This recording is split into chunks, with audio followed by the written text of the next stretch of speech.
चलो वर्षा लंच कर लें, चलते हैं। हाँ, बस मैं ये एक्सेल सीट कंप्लीट करूँ फिर चलते हैं। ठीक है। वर्षा, एक बात पूछूं? हाँ पूछो। तुम एचपीएस के लिए प्रिपेयर कर रही हो ना? या मैं सोच रही थी कि मैं भी प्रिपेयर करूं। Oh that's a great idea. हाँ, पर मुझे समझ में नहीं आ रहा मैं कहाँ से क्या सब कुछ शुरू करूं। ऐसे ही होता है यार, अब तुम भी ना उसी जगह पे हो जहाँ पे मैं 6 मंथ पहले थी। चलो तुम्हें बताती हूँ कि कैसे करना है। तो दीक्षा मुझे बताओ, इतनी अच्छी सैलरी है, फाइनेंशियल स्टेबिलिटी भी है, तुम एचपीएस ज्वाइन क्यों करना चाहती हो? ठीक है, सैलरी अपनी जगह है, पर मुझे ऐसा लगता है कि अगर मैं पब्लिक सर्विस में अगर रहूँगी तो मैं ग्राउंड वर्क में मैं अच्छे से अपना कंट्रीब्यूशन दे पाऊँगी। प्लस मुझे लगता नहीं है 9 to 5 जॉब मिलने बनी है। दैट इज ग्रेट, तुम्हारा पहला स्टेप तो क्लियर ही है। पहला स्टेप? एग्जैक्टली यही तुम्हारा पहला स्टेप है। तुम्हें घर जाके आज यही काम करना है, go home and write why you want to clear this exam. क्योंकि वो ना तो सिर्फ एक मोटिवेटिंग फैक्टर रहेगा तुम्हारी थ्रू आउट जर्नी, तुम्हें बाहर से मोटिवेशन की जरूरत नहीं पड़ेगी, साथ ही साथ इंटरव्यू में तुम्हारी हेल्प करेगा, क्योंकि ये सबसे इंपॉर्टेंट क्वेश्चन होता है कि आप एचपीएस ज्वाइन क्यों करना चाहते हो। सो एटलीस्ट तुम्हारा पहला स्टेप तो बिल्कुल क्लियर है। अच्छा, एक और चीज़ पूछूं? हाँ। तुम थकती नहीं हो? ऑफिस का इतना हेक्टिक स्केड्यूल है, फिर घर जाके पढ़ाई करनी है। नहीं यार, मैं हमेशा मोटिवेटेड रहती हूँ टूवर्ड्स माई गोल। साथ ही साथ आई डू टाइम मैनेजमेंट, जिससे मुझे इतनी टायर्डनेस नहीं होती है। मैं अपना टाइम वेस्ट नहीं करती हूँ, जितना भी मेरा एक्स्ट्रा टाइम होता है मैं उन्हें पढ़ाई में इन्वेस्ट करती हूँ, अपनी प्रिपरेशन में। और साथ ही साथ मैंने अपने प्रोज और कॉन्स आइडेंटिफाई किए हैं। जो मेरी स्ट्रेंथ और वीकनेसेस है मैंने ऑलरेडी उन्हें आइडेंटिफाई किया हुआ है। तुम्हारी क्या वीकनेस है? यार सबकी तरह मेरी भी वीकनेसेस हैं। जैसे कि तुम्हें भी पता होगा हमारे पास कितना टाइम कंस्ट्रेन होता है, डुअल रिस्पॉन्सिबिलिटी है, हमारी एजुकेशन से टच भी तो छूटा हुआ है। ठीक है, तो उस रिस्पॉन्सिबिलिटी को यहाँ का भी काम होता है, फिर घर जाके घर का काम भी है, देन पढ़ाई भी करनी है। वर्षा, मैंने तुमसे मोटिवेशन के लिए बात की थी, तुम तो मुझे और डिमोटिवेट कर रही हो। अरे नहीं, मैं तुम्हें स्ट्रेंथ भी बताऊंगी ना। We can convert these weaknesses into our strength. For example देखो, हम ऑलरेडी एक्सपीरियंस्ड है, तो हमारे पास एक लेवल की मेच्योरिटी है जो चाहिए होती है इस एग्जाम की प्रिपरेशन में।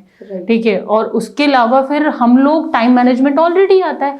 अब हमें 9 बजे आना है तो 9 बजे ही आते हैं ना, 9 से 9:30 नहीं होता, टाइम से आते हैं, टाइम से जाते हैं। हमें अपने टारगेट्स अचीव करने हैं, हमें पता है कि हमें इस डेडलाइन तक अपने टारगेट अचीव करने हैं, तो वो हम अप्लाई कर सकते हैं अपनी प्रिपरेशन में। सही बोल रही हो, हम अच्छा प्रेशर हैंडल कर सकते हैं। प्लस मुझे लगता है कि हम काफी प्रोफेशनल भी हो गए हैं काम करते प्रोफेशनल हो गए, डिसिप्लिन हो गए हैं। अब इंटरव्यू में ये सारी चीज़ें बहुत ज़्यादा ज़रूरी होती हैं और ये डिपिक्ट भी करता है हमारी पर्सनालिटी को। तो एटलीस्ट हमें वहाँ तो काम करने की ज़रूरत नहीं है। अदर देन दैट हमारे पास फाइनेंशियल स्टेबिलिटी है जो हमें मेंटल पीस तो देती है ना।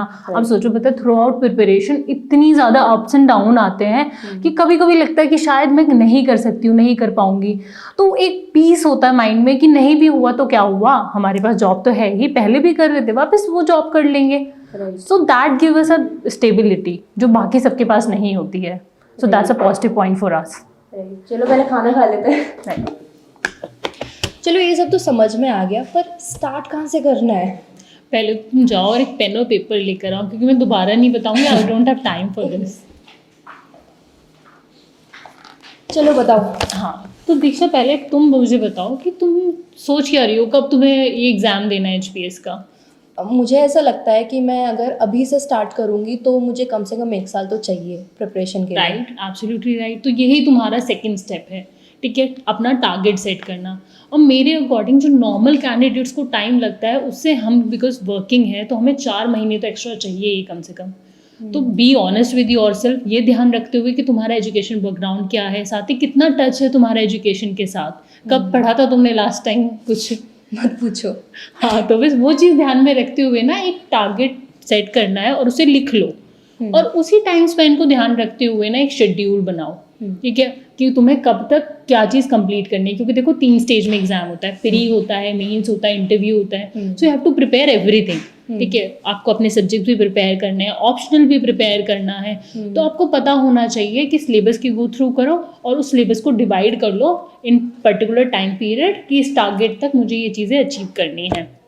ठीक है, तो चलो टारगेट सेट कर लिया, स्केड्यूल भी बना दिया। हाँ। पर जैसे कभी ऐसा हो जाता है कि कोई अर्जेंट काम आ जाता है, तो फिर पूरा मेरा शेड्यूल तो ख़राब हो गया ना।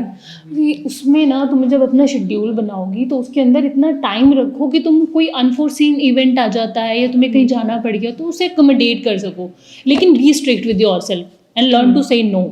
ठीक है, बिकॉज अगर देखो मेरे साथ क्या है, अगर मुझे 4 घंटे आज पढ़ाई करनी है, मेरा है कि मुझे 4 to 5 आवर्स पढ़ाई करनी होती है, तो I always study 4 to 5 hours. तुमने देखा भी होगा कि तुम लोग मुझे टी ब्रेक के लिए बुलाते हो, but I don't come, because वो मेरी पढ़ाई का टाइम है, मैं उसे वेस्ट नहीं करूंगी।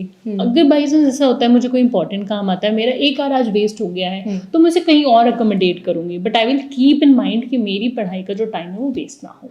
ठीक है, तो ये इंपॉर्टेंट होता है, और पढ़ाई करने के लिए बुक्स बहुत ज़्यादा इंपॉर्टेंट है। राइट। तो फॉर एग्जाम्पल मैं अगर हिस्ट्री से स्टार्ट करती हूँ, तो तुमने स्पेक्ट्रम प्रेफर की थी, बिपिन चंद्र की थी, कि दोनों ही पढ़नी पड़ेगी? यार ये तो ना अपनी अपनी प्रेफरेंस होती है। फॉर एग्जाम्पल अगर तुम देखो ना, ये हिमाचल की बुक है, ये इतनी मोटी बुक है, इसमें सब कुछ पढ़ना पॉसिबल नहीं है, इतना कम टाइम होता है, सेग्रीगेट करना पड़ता है, कंपटीशन इतना ज़्यादा है। तो व्हाट आई प्रेफर ना कि एक ऐसा प्लेटफॉर्म हो जहाँ पे मुझे सब कुछ एक जगह पर मिल जाए। फॉर एग्जाम्पल मैंने एडोटैप हिमाचल प्रदेश के यूट्यूब चैनल को फॉलो किया हुआ है, वो फ्री ऑफ कॉस्ट सारा मटेरियल प्रोवाइड करते हैं। पहले वो सुबह के टाइम पे जीएस की वीडियो देते हैं, फिर सीसैट की, देन करंट अफेयर की, एंड एट लास्ट एचपी की पूरी जीके कवर कराते हैं। वाओ, या दैट इज़ ग्रेट, राइट? तो वहाँ पे सब कुछ मिल जाता है, मेरी पूरी प्रिपरेशन हो जाती है, और मुझे टाइम वेस्ट भी नहीं करना पड़ता ये चीज़ आइडेंटिफाई करने में कि क्या इंपॉर्टेंट है क्या इंपॉर्टेंट नहीं है, मैं क्या पढ़ूँ। तो वो सब कुछ ईजी हो जाता है। तो हमने टारगेट सेट कर लिया, लिख लिया तुमने, ठीक है, और उसके बाद फिर we have made a schedule, ठीक है। और शेड्यूल बनाने की भी वीडियो एचपी हिमाचल प्रदेश एडोटैप वालों ने दी हुई है, वो तुम उसे भी देख सकती हो फॉर रेफरेंस पर्पसेस, ठीक है, तो वो भी तुम्हारी हेल्प करेगी। उसके बाद अब शेड्यूल बनाने के बाद तुम्हारा काम है इसके बाद कि तुम यार हैव फेथ इन योरसेल्फ, ठीक है। बहुत सारे अप्स एंड डाउन्स आएंगे, प्रिपरेशन अपनी जगह, तैयारी अपनी जगह, पर कभी नहीं भूलना कि you can do it and you will do it, और तुम इस एग्जाम को क्लियर भी कर लोगी। राइट। तो to sum up to all the working women, तो हमने पहले समझा कि सबसे पहले तो हमें हमारा वाई पता होना चाहिए कि हम किसी भी एग्ज़ाम की प्रिपरेशन कर रहे हैं, हम उसे कर क्यों रहे हैं, और वो ही हमको मोटिवेशन दिलाएगा। सेकेंड थिंग जो हमको याद रखनी है, वो हमें पता भी होनी चाहिए, वो है हमारी स्ट्रेंथ और हमारी वीकनेस, और हमें हमारी वीकनेस को स्ट्रेंथ में कन्वर्ट करना है। थर्ड, हमको हमारा टारगेट सेट करना है, और उसके अकॉर्डिंगली हमको वो शेड्यूल डिज़ाइन करना है जो हमको हमारे एम को अचीव करने में हेल्प करेगा। और एट लास्ट एग्जीक्यूशन बहुत ज़रूरी है, और उसके अलावा what is important, learn to say no. Learn to say no. और बाकी मैं हूँ ही तुम्हारी हेल्प के लिए, साथ साथ Edutap is also there with you on every step of your journey.